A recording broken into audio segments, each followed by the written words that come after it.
That's been one of my mantras: focus and simplicity. Simple can be harder than complex. You have to work hard to get your thinking clean to make it simple. But it's worth it in the end, because once you get there, you can move mountains. Otherwise, as Dylan says, if you're not busy being born, you're busy dying. I've read something that Bill Gates said about 6 months ago. He said, "I worked really, really hard in my 20s. And I know what he means, because I worked really, really hard in my 20s too. Literally, 7 days a week. A lot of hours every day. And it actually is a wonderful thing to do, because you can get a lot done. But you can't do it forever, and you don't want to do it forever, and you have to come up with ways of figuring out what the most important things are, and working with other people even more."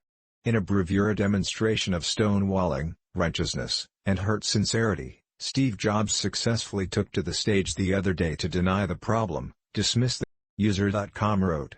"This is a level of modern marketing, corporate spin, and crisis management about which you can only ask with stupefied incredulity and awe, how do they get away with it? Or, more accurately, how does he get away with it?" Wolf attributed it to Jobs' mesmerizing effect as the last charismatic individual. Other CEOs would be offering abject apologies and swallowing massive the grim, skeletal appearance, the absolutism, the ecclesiastical bearing, the sense of his relationship with the sacred, really works, and, in this instance, allows him the privilege of magisterially deciding what is meaningful and what is trivial. You know who the best managers are? They're the great individual contributors, who never ever want to be a manager, but decide they have to be manager because no one else is going to be able to do as good a job as them.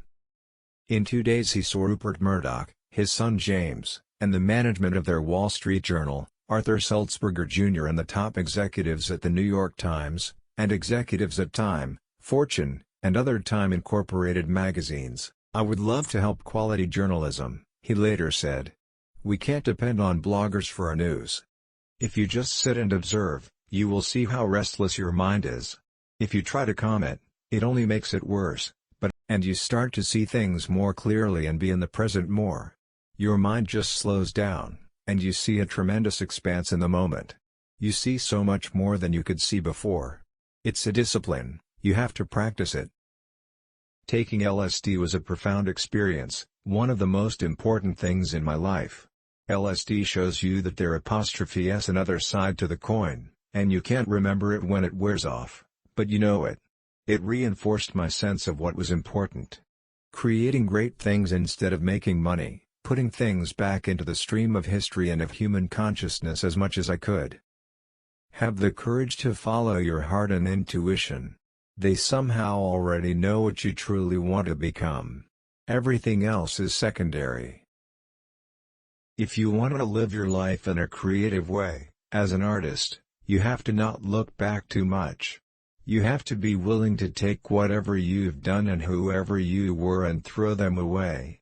The more the out of you, the harder it is to continue to be an artist, which is why a lot of times, artists have to say, "Bye. I have to go. I'm going crazy and I'm getting out of here." And they go and hibernate somewhere.